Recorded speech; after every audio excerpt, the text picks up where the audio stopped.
नमस्कार, बहुत स्वागत है आपका। 5 की पड़ताल देख रहे हैं आप। आपके साथ मैं हूं प्रीति पांडे।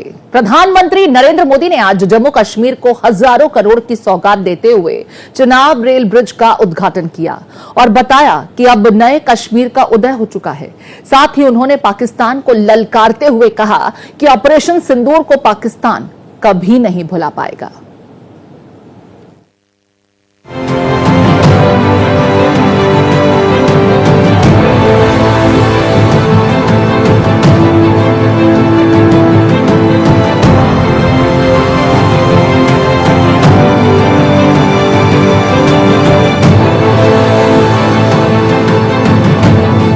प्रधानमंत्री नरेंद्र मोदी ने जम्मू कश्मीर को 46,000 करोड़ रुपए से ज्यादा की परियोजनाओं की सौगात देकर राज्य में नए युग की शुरुआत कर दी है।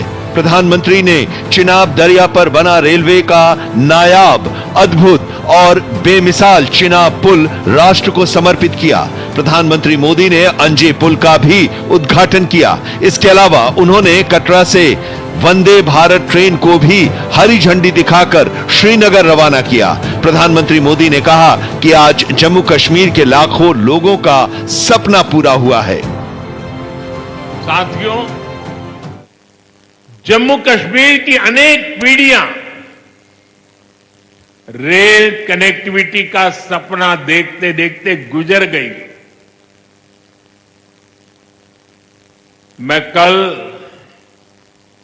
सीएम उमर अब्दुल्ला जी का एक बयान देख रहा था और अभी भाषण में भी बताया।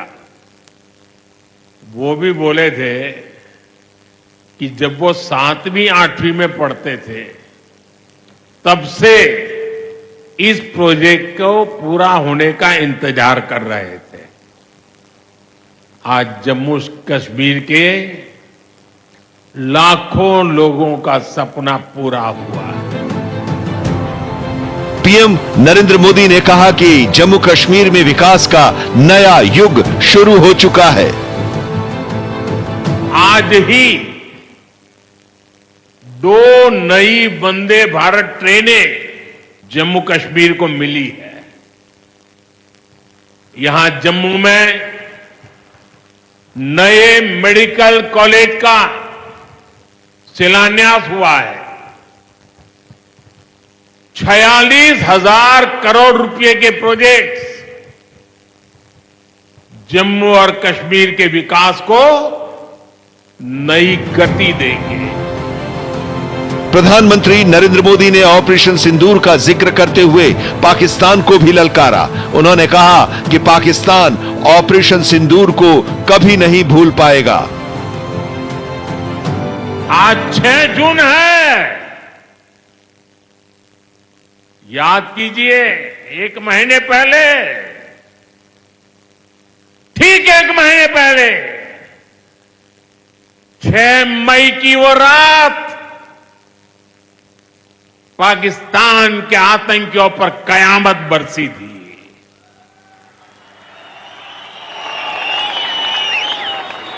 अब पाकिस्तान कभी भी ऑपरेशन सिंदूर का नाम सुनेगा तो उसे अपनी शर्मनाक शिकस्त याद आएगी। प्रधानमंत्री ने जम्मू कश्मीर को मां भारती का मुकुट बताया और कहा कि यह मुकुट एक से बढ़कर एक खूबसूरत रत्नों से जड़ा हुआ है। Bureau report, Bharat express. तो जम्मू कश्मीर दौरे के दरमियान प्रधानमंत्री नरेंद्र मोदी ने जहां करोड़ों की सौगात क्षेत्र की जनता को दी, वहीं जम्मू कश्मीर की जमीन से ही पाकिस्तान को एक बार फिर आईना दिखाते हुए कहा कि जब जब ऑपरेशन सिंदूर का जिक्र होगा, पाकिस्तान को अपनी शर्मनाक शिकस्त हमेशा याद आएगी। मेरे साथ कुछ मेहमान जुड़ गए हैं। नीरज मिश्रा जी जुड़े हैं, कांग्रेस पार्टी के प्रवक्ता हैं आप। धीरेन्द्र तायल जी जुड़े हैं, बीजेपी से प्रवक्ता हैं, और साथ ही पीडीपी से इरफान अली साहब जुड़े हैं। बहुत स्वागत है आप सभी का। सबसे पहले मैं धीरेन्द्र जी आपका रुख करूंगी। प्रधानमंत्री नरेंद्र मोदी एक बार फिर जम्मू कश्मीर की जमीन पर पहुंचे तो पाकिस्तान को ललकारते नजर आए। ऑपरेशन सिंदूर का जिक्र भी किया और पूरे देश को ही नहीं, पाकिस्तान को भी बता दिया कि किस तरीके से 6 मई की रात जब ऑपरेशन सिंदूर भारत ने शुरू किया तो चंद मिनटों में ही पाकिस्तान के कई आतंकी ठिकाने नेस्तनाबूद कर दिए। इस स्टेटमेंट को और आज के उनके संबोधन को आप किस तरीके से देखते हैं? धन्यवाद प्रीति जी, ये बहुत ही बड़ी अचीवमेंट है हमारे देश के लिए और इसमें बहुत सारा कुछ इन्वॉल्व है। जो हमारी इंजीनियरिंग कैपेबिलिटी है डेमोन्स्ट्रेट हुई। हम सब देखते हैं बहुत सारी वीडियोस कि चाइना में किस प्रकार के पुल है, चाइना में किस प्रकार का है। जो चाइना का नजेहे ब्रिज था, जो पहले सबसे ऊंचा ब्रिज था, आर्क ब्रिज, वो आज बीट हुआ। उससे अच्छा ब्रिज हमारे इंजीनियर्स ने आज बना करके दिखाया है। और ये सिर्फ इंजीनियरिंग प्रोग्रेस नहीं है, ये चाइना को भी आपने एक मैसेज दिया है कि चाहे वो मेरे ब्रह्मोस हो, वो तेरे आपके जो आर्मामेंट्स हैं उससे बेटर चलते हैं। मेरे इंजीनियर्स आपके इंजीनियर्स से ज्यादा कैपेबल हैं। वो एक आईना आपने उधर दिखाया। दूसरी तरफ पाकिस्तान को भी आपने दिखाया कि जहां पे आपके पास आटे के लाले पड़े हुए हैं, नमक के लाले, पानी के लाले पड़े हैं, यहां पर जम्मू कश्मीर में किस प्रकार की प्रोग्रेस हो रही है। और जो एक मिनट के लिए और पीछे लेके जाना चाहूंगा, जो भारतीय जनता पार्टी और जनसंघ का जो इतिहास है वो शुरू ही अखंड भारत से होता है कि ऋग्वेद में जो लिखा था, दीनदयाल उपाध्याय ने क्या भी कहा कि ऋग्वेद में भी जो लिखा है कि महासागर से लेके कश्मीर तक एक ही भारत है, जिसकी एक ही चिति है, वही हमारा भारत है। तो वो सारा आज पूरी तरह से रेल से भी लिंक हुआ। वो एक इंपॉर्टेंट मैसेज वहां पर भी है कि हमारा एक एकजुट हुआ सारा देश रेलवे के उससे। और उसके साथ में जो प्रोग्रेस होगी, उन्होंने साथ में ये भी आज नरेंद्र मोदी ने कहा कि ये जो पुल है ये अपने आप में एक टूरिस्ट स्पॉट भी बनेगा। बिल्कुल, कम्युनिकेशन तो है, टूरिस्ट स्पॉट भी बनेगा। तो वहां कनेक्टिविटी, कम्युनिकेशन और टूरिज्म के लिहाज से ये एक बहुत बड़ी अचीवमेंट है। बिल्कुल ठीक कह रहे हैं आप धीरेन्द्र जी। नीरज जी, आपका रुख करूंगी। कांग्रेस पार्टी के मन में खलबली शुरू हो गई थी। कल मैं देख रही थी, जयराम रमेश बाकायदा एक ट्वीट करते हैं और प्रधानमंत्री नरेंद्र मोदी को 22 अप्रैल की घटना याद दिलाने लगते हैं कि आप कश्मीर तो जा रहे हैं, ठीक है, लेकिन 22 अप्रैल को जो घटना हुई थी, अभी भी इंसाफ नहीं मिल पाया है पीड़ितों को। हालांकि कांग्रेसी खेमे से लगातार कई ऐसी बयानबाजियां हो रही हैं जिसका इस्तेमाल पाकिस्तान बखूबी कर रहा है। पाकिस्तानी मीडिया भी जमकर के उसका इस्तेमाल कर रही है। मैं राहुल गांधी के स्टेटमेंट को दोबारा दोहराना नहीं चाहती, लेकिन पीएम विकास की सौगात लेकर पहुंचते हैं और उस पर भी सियासत शुरू हो जाती है। कहीं तो आप लोग भी प्रधानमंत्री नरेंद्र मोदी से इत्तेफाक रखते होंगे, या सिर्फ विरोध करने के लिए विरोध हमेशा देखने को मिलता है? प्रीति जी, वैसे तो आपकी लाइन ऑफ क्वेश्चनिंग में एक बड़ा बायसनेस की बू आ रही है, लेकिन बहरहाल मीडिया का तो यही हाल है। तो उस पर टिप्पणी ना करते हुए आपके सवाल पर आ जाता हूं। देखिए, प्रधानमंत्री जी को आज इस बात को तो वहां से कहना चाहिए था कि एक प्रिंसिपल है पॉलिटिक्स का, जिसे कहते हैं कंटिन्यूटी ऑफ गवर्नेंस, जिसको हिंदी में अगर शब्दशः कहा जाए तो नियमितता। वो जो नियमितता 1994-95 में कांग्रेस के शासन वाली नरसिम्हा राव की सरकार ने देखी थी कि कश्मीर को कैसे हम भारत के साथ मेनलैंड से जोड़ेंगे, और वो भी रेल माध्यम से, जो सबसे इंपॉर्टेंट माध्यम है आज के समय में जब हम ट्रेड की बात करते हैं कश्मीर के हिस्से के साथ। तो जो वो हमने 1994-95 में सपना देखा और जिसकी तरफ हम लोग लगातार बढ़ते रहे, और 2014 कोड ऑफ कंडक्ट लगते तक हमने जो कटरा तक का रेलवे स्टेशन तैयार किया, जो ठीक 40 दिन सरकार में आने के बाद प्रधानमंत्री मोदी जी ने उसका इनॉग्रेशन किया, क्योंकि 40 दिन में 55 किलोमीटर की ना तो रेलवे लाइन बिछ पाती और ना कटरा जैसा शानदार जो रेलवे स्टेशन था वो बन पाता। तो वो जो कंटिन्यूटी ऑफ गवर्नेंस थी, जिसके ऊपर इन्होंने पिछले 11 साल में कुछ अच्छे काम किए, जिसकी हम लोग तारीफ करते हैं, उनमें से आज ये जो प्रोजेक्ट जो चेन्नाब नदी के ऊपर बनाया गया, जो अंजी ब्रिज की बात की गई, इसके बारे में तो हम लोग तारीफ कर रहे हैं। हम तो कह रहे हैं कि आप अगर इसी तरीके से हमारी बनाई हुई योजनाएं जो देश के हित में रही है, आप उसके ऊपर नहीं मारते खड़ी करिए। लेकिन कुछ बेवकूफ लोगों को समस्या ये होती है कि उनको पुराने अपने जो पूर्वज है ना, उनकी जो तरक्की की गई, क्योंकि आप, मुझे लगता है आप हिंदी पट्टी की होंगी, आपको मालूम होगा कि जब गांव में मकान बनता है तो शायद फाउंडेशन 1 साल पहले डलती जी। है, उसके बाद अगले साल उसके ऊपर बेसमेंट ठीक है, आप डलती है। क्रेडिट ले रहे हैं, इससे किसी को कोई इनकार नहीं है, क्योंकि ये 21 साल में प्रोजेक्ट तैयार हुआ है। और अगर हम पीछे चले जाते हैं तारीखों में, तो उस वक्त यूपीए का शासनकाल भी था, इससे कहीं किसी को कोई गुरेज नहीं है। लेकिन मेरे सवाल का जवाब आपने फिर भी नहीं दिया।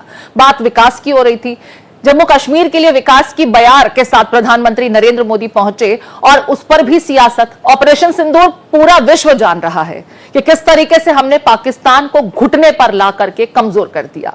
वो तिलमिलाने लगा कि बस सीज फायर कर दीजिए, लेकिन आपको सियासत करनी है। जयराम रमेश ये कहते नजर आए और सबूत मांगते नजर आए कि 2023, 2024 में भी उन्हीं आतंकियों की संलिप्तता थी जिन्होंने पहलगांव हमले को अंजाम दिया था। उनका क्या हुआ? सवाल पूछने के साथ साथ कम से कम कभी तो तारीफ कर दीजिए कि कुछ अच्छे काम भी देश में हो रहे हैं। आपको सिर्फ खामियां नजर आती हैं। मेरा सवाल ये था। प्रीति जी, जी। मुझे सिर्फ ये बता दीजिएगा कि वो जो सीज फायर का अनाउंसमेंट हुआ आपके चैनल पर कितने बजे हुआ? आपने भी तो डोनाल्ड ट्रंप के ट्वीट को देखकर उस सीज फायर की खबर को चलाया, क्योंकि वो तो लगभग 25 मिनट पहले बता चुके थे कि हमने तो एक ट्रेड डील के तहत, हमने तो एक व्यापार संधि के तहत भारत और पाकिस्तान को आज सीज फायर करने पर मजबूर कर दिया। और प्रधानमंत्री जी इस बात पर तो चुप्पी साधे हुए हैं ना।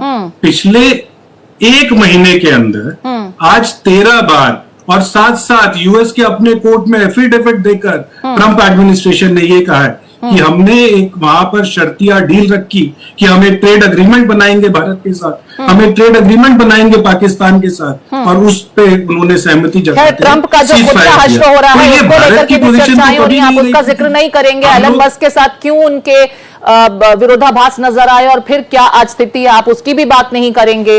और आप ही के पार्टी के शशि थरूर, सुन लीजिए सर, सवाल भी सुन लीजिए। जब आप जवाब देते हैं तो सवाल सुनना सीखिए, क्योंकि जो सवाल पूछा है उसी का जवाब चाहिए। मैं टू दी पॉइंट इस शो पर जम्मू कश्मीर की बात कर रही थी, लेकिन क्योंकि आपने ट्रंप का जिक्र किया, शशि थरूर साहब ने बाकायदा यूएस की ही जमीन पर जाकर के ये कहा कि हमें किसी तीसरे मुल्क की जरूरत नहीं थी, हमने कभी यूएस को निमंत्रण नहीं दिया। वो तो आप ही की पार्टी के हैं, या उन्हें भी आपने बेदखल मान लिया है? प्रीति जी, मेरी पार्टी का नेता वहां जाकर वो शिमला संधि की तो बात कर रहा था। इस देश की जनता शायद मीडिया के शिमला संधि को लेकर के पाकिस्तान के डिफेंस मिनिस्टर ने आज कहा, वो भी आपको मालूम होगा। खैर, मेरा सवाल क्योंकि जम्मू कश्मीर से जुड़ा था, इरफान अली साहब का मैं रुख कर रही हूँ। इरफान अली जी, प्रधानमंत्री नरेंद्र मोदी बड़े तोहफों के साथ पहुंचे हैं, क्योंकि आपकी पार्टी तो जम्मू कश्मीर सेंट्रिक ही है। आप इस विकास की रफ्तार पर क्या कमेंट करेंगे, और प्रधानमंत्री नरेंद्र मोदी के पाकिस्तान को ललकारने वाले अंदाज पर आपकी टिप्पणी? I think it is a proud moment for all the people of Jammu and Kashmir because we are being connected to the rest of the country. One. Number two is I request the Prime Minister of India that Irfan जी, एक request करूंगी, हम Hindi platform पर क्या आप थोड़ा बहुत हिंदी में अपनी बात को कम्युनिकेट कर पाएंगे? सोर्स बन गया so that they will reach the jails, they will reach the jails which are outside. हमारे बच्चे जो बाहर हैं उनके लिए, उनके घर वालों के लिए अब ये राहत एक मिलेगी कि उनके घर वाले अब बाहर के जेलों में उनको आसानी मिलेगी इस रेल की वजह से। It's a proud moment for all the people of Jammu and Kashmir that we are being connected to the rest of the country. There is no shade of doubt about it. प्रधानमंत्री नरेंद्र मोदी ने पाकिस्तान को लेकर के भी बहुत कुछ कहा। ऑपरेशन सिंदूर का जिक्र किया तो उन्होंने ये मंच से दोहराया कि पाकिस्तान को ये हमेशा याद रहेगा किस तरीके से भारत के हाथों उसे 4 दिन के भीतर ही न सिर्फ घुटने पर हम लेकर आए, उसे तिल मिलाने पर मजबूर किया, और हमेशा उसे अपनी शिकस्त याद आएगी। पीएम के संबोधन पर आपको कमेंट में चाहूंगी। आई रिमेंबर, मैं अपने कायद को इस वक्त मुझे वो याद आ रहा है, लेट मुफ्ती साहब, उसने एक बात बोली थी, ग्रेनेड से ना गोली से बात बनेगी बोली से। ये 2014 में उसने बताया था लाल चौक में, जब Vajpayee ji then prime minister of India जब आए थे, वो जब मुफ्ती साहब ने ओथ लिया था as chief minister of Jammu and Kashmir, तो तब उसने बोला था प्राइम मिनिस्टर ऑफ इंडिया को कि आपको पाकिस्तान के साथ हाथ बटाना चाहिए, क्योंकि ग्रेनेड से ना गोली से बात बनेगी बोली से। Same thing happened when both the countries were in war like situation, so America came into the center. Trump ने मीडिएशन कर ली दोनों कंट्रीज के बीच में।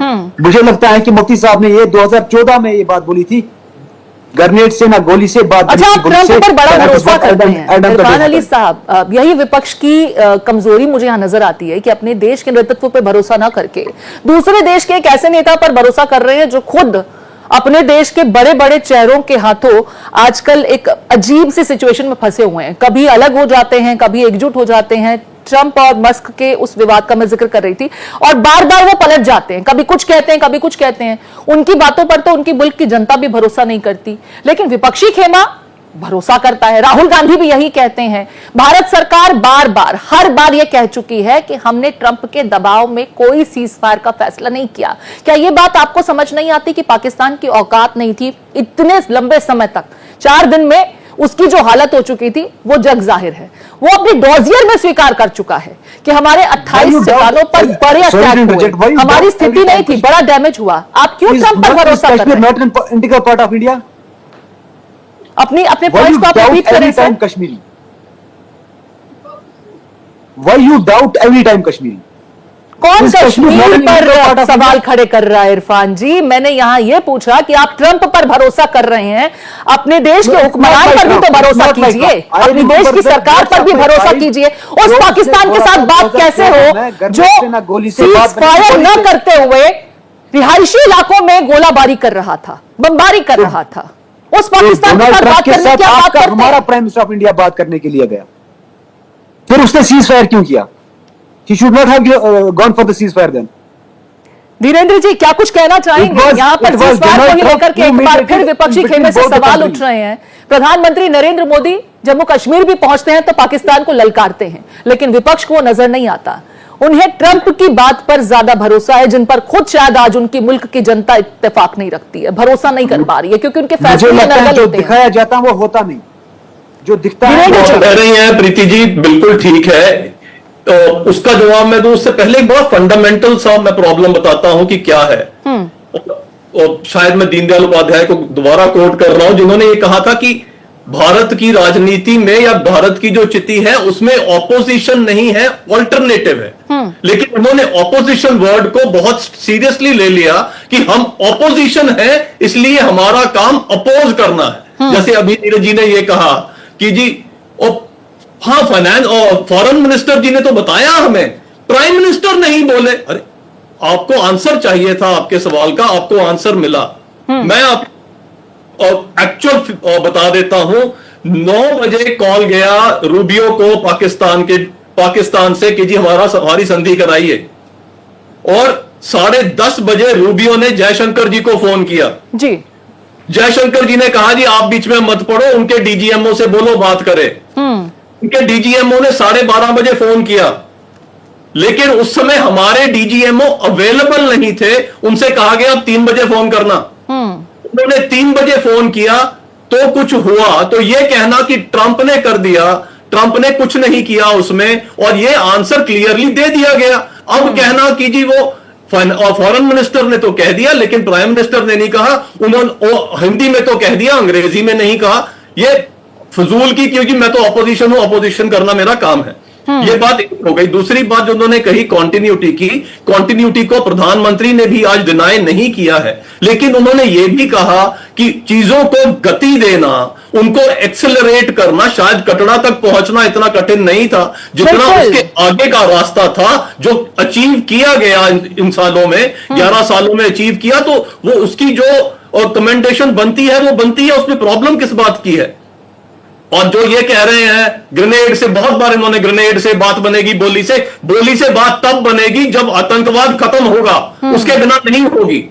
और दूसरी बात जो नीरज जी ने भी कही, सीज फायर हो गया, ये समझने वाली बात है। जो सीज फायर होता है वो तब होता है जब डिक्लेयर्ड वॉर होती है। डिक्लेयर्ड वॉर नहीं थी तो सीज फायर एक टेक्निकल टर्म है, हुई ही नहीं। वैसे भी कहा गया स्पष्ट शब्दों में कि हमने चीजों को पॉज किया है, अगर कुछ भी होगा, एक भी अगर कोई वारदात होगी, we will treat it as war and respond accordingly.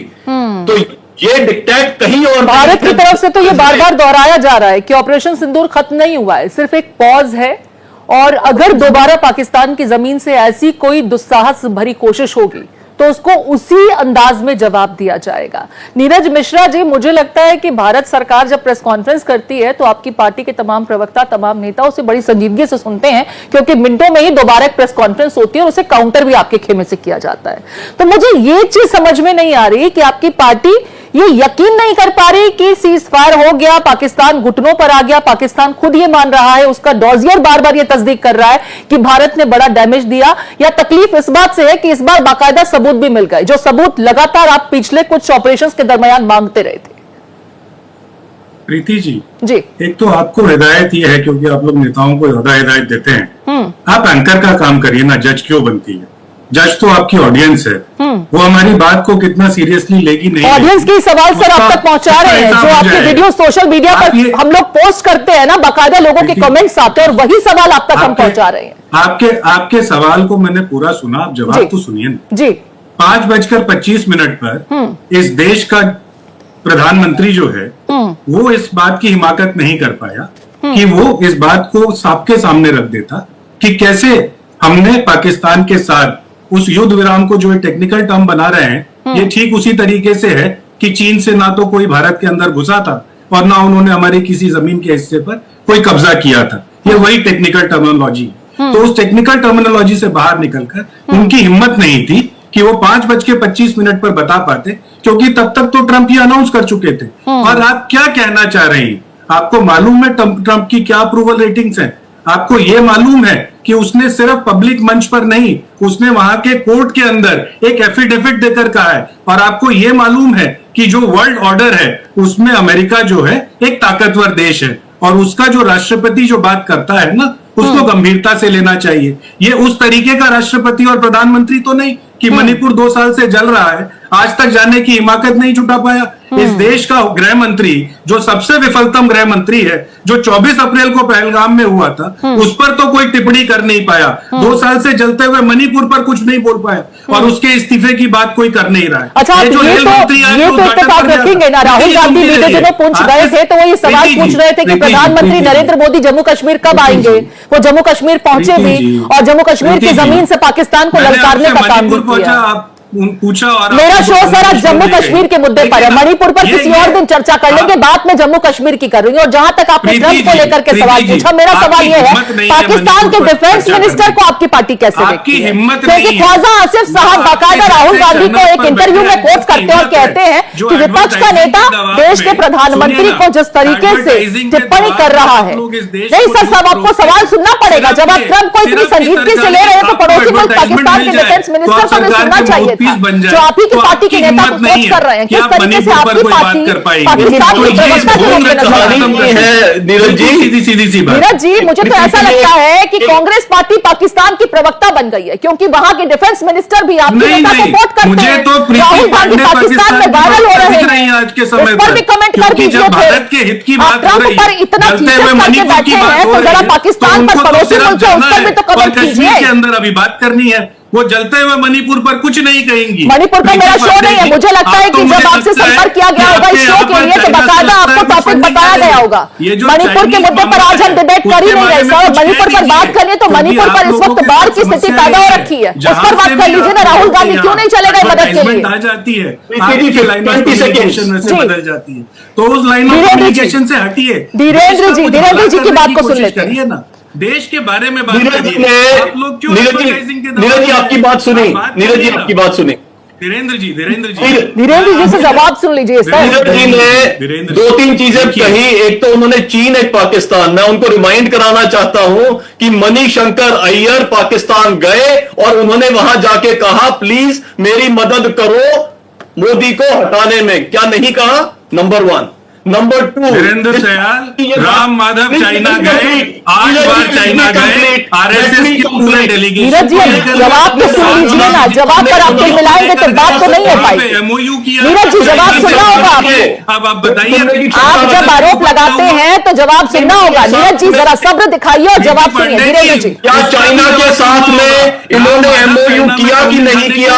क्या चाइना से इन्होंने पैसे राजीव गांधी फाउंडेशन में लिए या नहीं लिए? मुझे लगता है कि सकारात्मक चर्चा तभी हो सकती है जब एक एक करके मेहमान बात करें। जरा नीरज जी को ऑडियो डाउन कर दीजिए, वीरेंद्र जी को सुन लेते हैं। उन्होंने कहा कि ट्रंप की रेटिंग्स जो है, अगर ये रेटिंग्स पे जा रहे हैं तो आज कांग्रेस की रेटिंग देश ने बता दी है, राहुल की रेटिंग देश ने बता दी है। मेरा तो सवाल यही था, पाकिस्तान में राहुल गांधी की चर्चा होती है, वहां के डिफेंस मिनिस्टर एक इंटरव्यू में बाकायदा राहुल गांधी को कोट करते हैं।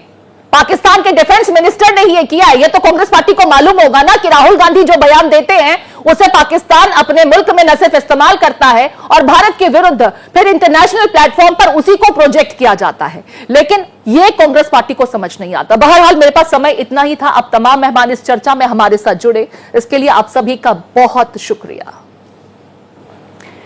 देश और दुनिया की हर अपडेट के लिए आप चलते रहिए भारत एक्सप्रेस के साथ।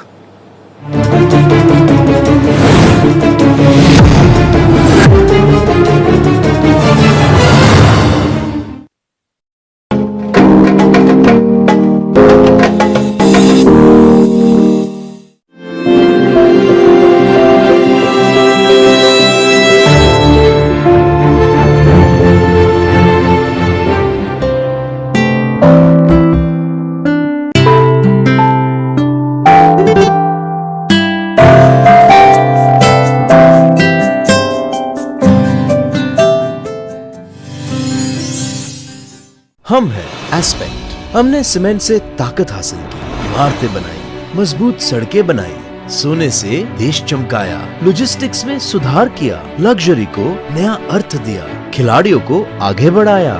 नई सोच, नई दिशा के साथ टुगेदर वी प्रोग्रेस। पीछे हमारे शहर मेरठ है और यहाँ जब होटलों में ठहरते हैं तो होता क्या है, जो दिखता है वो हमेशा सच नहीं होता।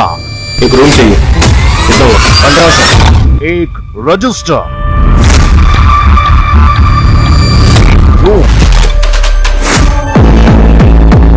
और के पीछे का डर्टी गेम एक कमरे की चाबी से खुला शहर का सबसे बड़ा झूठ।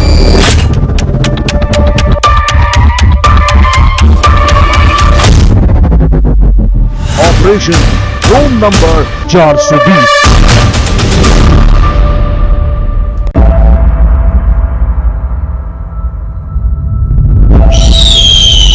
कड़ी धूप, जलते पांव, पेड़ होते तो मिलती छाओ। प्रधानमंत्री जी ने दिया एक पेड़ मां के नाम। मैं उनके इस मुहिम की बहुत तारीफ करता हूँ। एक बहुत ही अच्छी मार्मिक मुहिम है। सम्मान, संरक्षण, संवर्धन से जीवन का आधार बढ़ाए। चलो खूबसूरत संसार बनाए।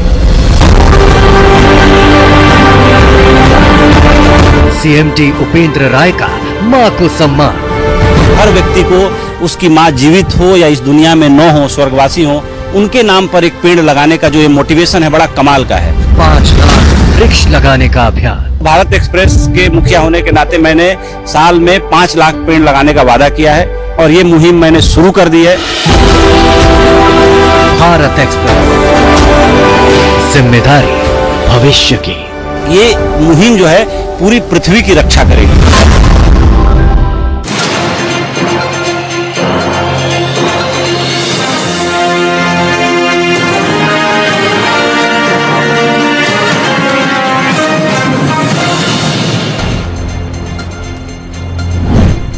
पाकिस्तान पर पीएम मोदी का बड़ा हमला, कहा 6 मई की रात आतंकियों पर बरसी थी कयामत। पाकिस्तान जब भी सुनेगा ऑपरेशन सिंदूर का नाम, याद आएगी शर्मनाक शिकस्त।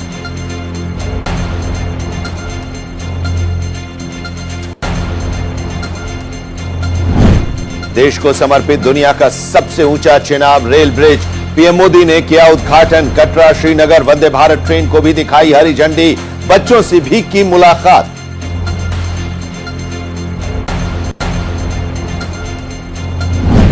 नीतीश कुमार के गृह जिले राजगीर से बिहार सरकार पर बरसे राहुल गांधी, कहा बिहार को बनाया क्राइम कैपिटल, संविधान की रक्षा हमारा संकल्प।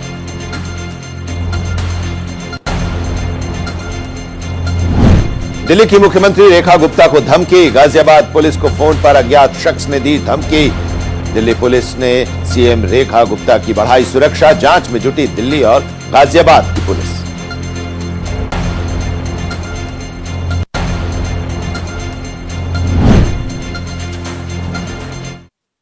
Presented by Sharda University. The world comes together at Sharda University. Admissions now open.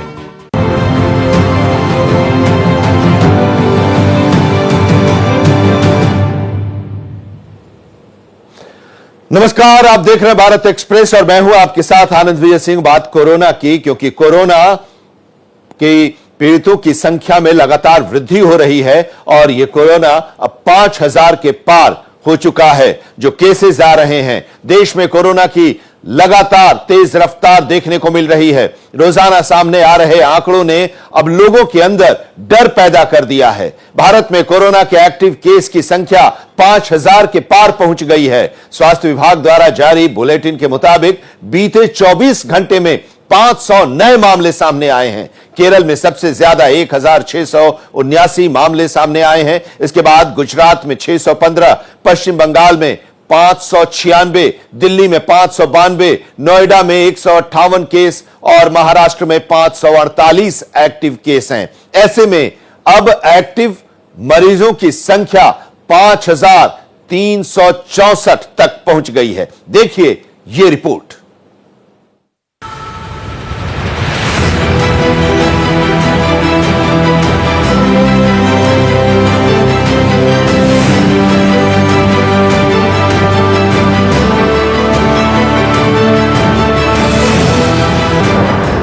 देश भर में कोरोना की तेज रफ्तार।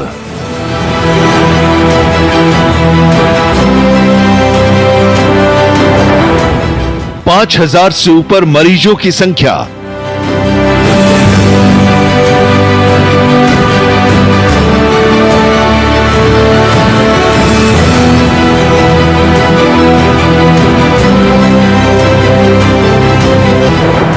पिछले 24 घंटे में 500 नए मामले।